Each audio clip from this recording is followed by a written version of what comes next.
everybody, welcome to another video. Hope you're ready to flex those brain muscles because today we're talking about adding and subtracting fractions. But before we start, I have a quick announcement. Brain Gains now has an official Facebook page, and I'll put the link down here. It's facebook.com/BrainGainsOfficial. You can check us out on there. Brain Gains also has an official Instagram page, and that's just @BrainGainsOfficial. You can find us there as well. And what you can expect to see on these pages is, posts about my experience being a student, being a teacher, specific math subjects, math topics, learning experiences and experiences with learning types and that sort of thing. It's all about learning. It's all about, math and growing and being a student and being a teacher and all these things. So yeah, make sure to go check it out. And without further ado, let's add and subtract some fractions. Okay, so 2/5 plus 1/5. This is about as simple as it gets for adding and subtracting fractions. Why? Because we already have a common denominator, right? 2/5 plus 1/5, you probably already know. You just add 2 plus 1 and you get 3/5. And if you want to see how this works visually, you can see that we have something divided into 5 pieces. So 2/5 of this is just 1, 2 of these. And if we add 1/5, we just add this one. We add this one little fifth of a piece. And what are we left with? 1, 2, 3, 3/5. So we keep the denominator the same and we just add 2 plus 1 equals 3. 2 plus 1 equals 3. Pretty simple. But now we get a little trickier because we no longer have the same denominator. And let's use this same way of kind of seeing it visually. We have 2/5 again of something, 2/5. So 1, 2 of these boxes, 2 of these little boxes. That's 2/5. And now we're trying to add 1/10. So I can no longer fill in a whole box because this is 1/5.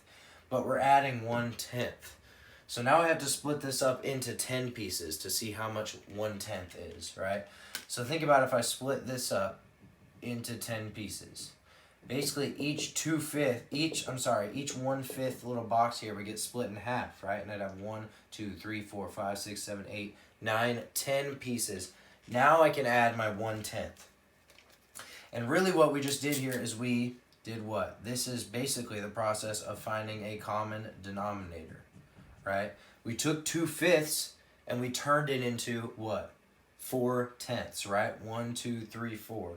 And so now we have 4/10 plus 1/10, and that gives us 5/10, which can be reduced to 1/2. So what just happened here? We found a common denominator, right? And there's a lot of different analogies in the way people explain this, and there's like, a piece of pizza, and you have a quarter of a pizza, and you try to add an eighth of a pizza. You can't, you know what I mean? There's different analogies. The way I think of it, it's just these are 2 different units, right?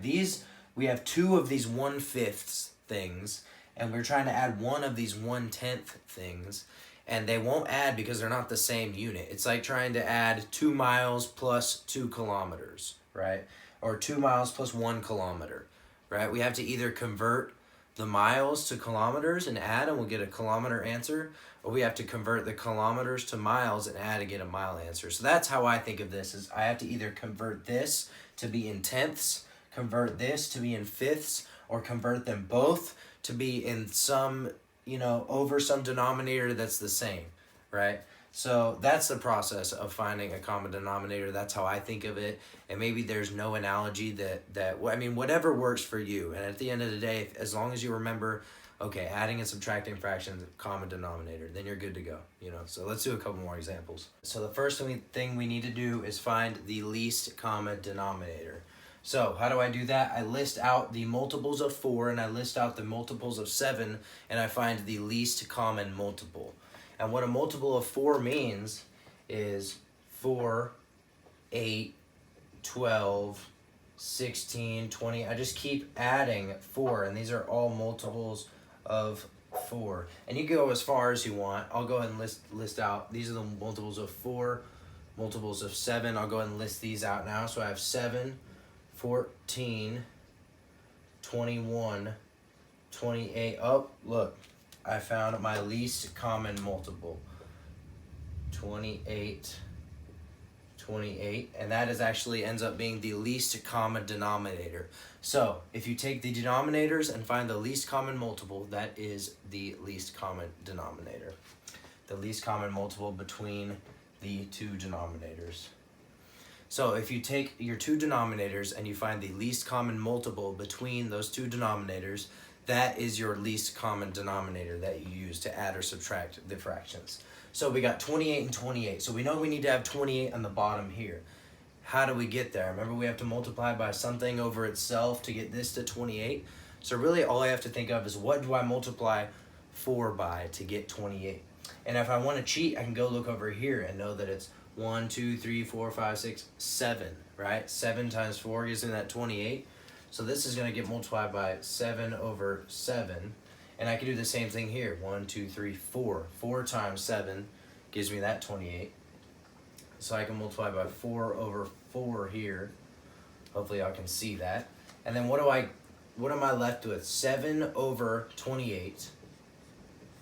7 over 28 minus 4 over 28, which equals 3 over 28.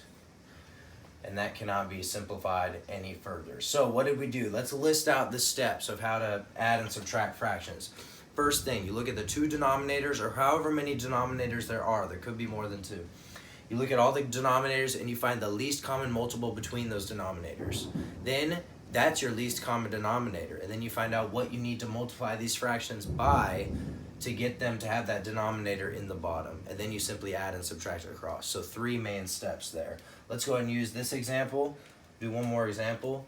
5 over 6 plus 3 over 4.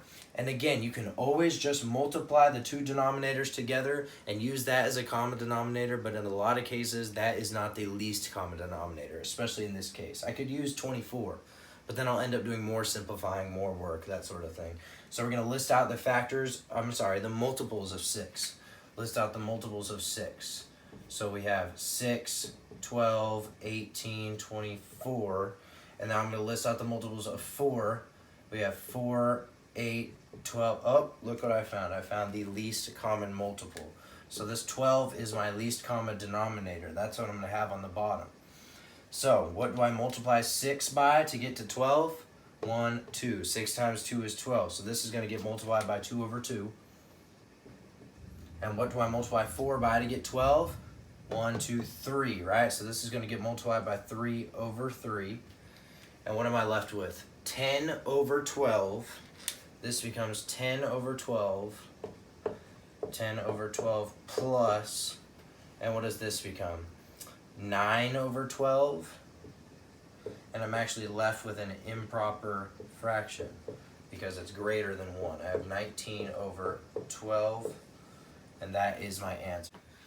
Okay, so I have a little trick, and this is just another way of finding the denominator, and some teachers actually teach this, but we more commonly see that least common multiple method. But sometimes that method can be really long. What if you have 4 denominators or 3 denominators?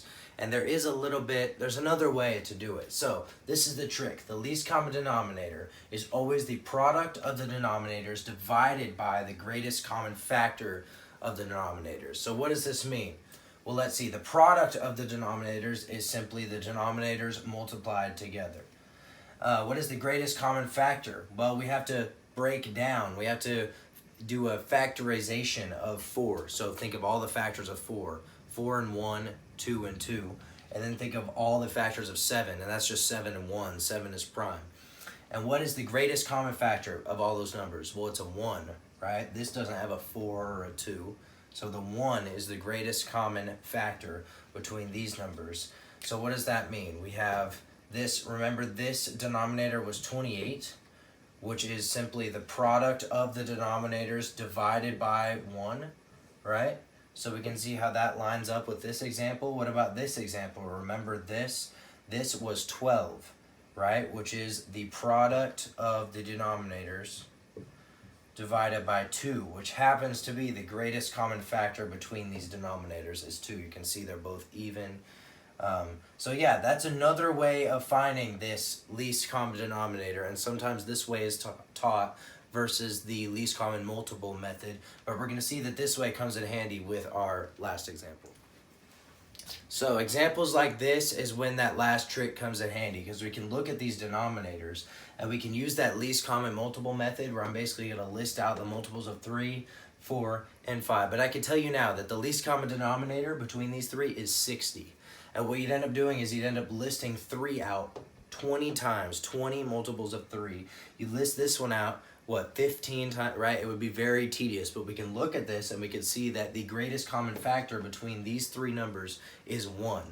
And therefore, the least common denominator is going to be the product of these three denominators divided by 1, which is simply 3 times 4, that's 12, times 5 is 60. So we're going to end up with 60 on the bottom. And now we just need to figure out how we get there. And we can simply take 60 divided by 3, right? So we take our least common denominator and we divide it by the current denominator. And that gives us the number that we use to multiply 20. So we're going to multiply this by 20 over 20. And we can do the same process here and here. So this is going to be 20 over 60. 20 over 60 minus, and we do that same process here. 60 divided by 4 is 15. So we multiply this by 15 over 15. 15 over 15, and that gives us the 15 over 60. Plus, and 60 divided by 5, that is 12. So I multiply this by 12 over 12, which gives us what? 12, 24, 36. 36 over 60.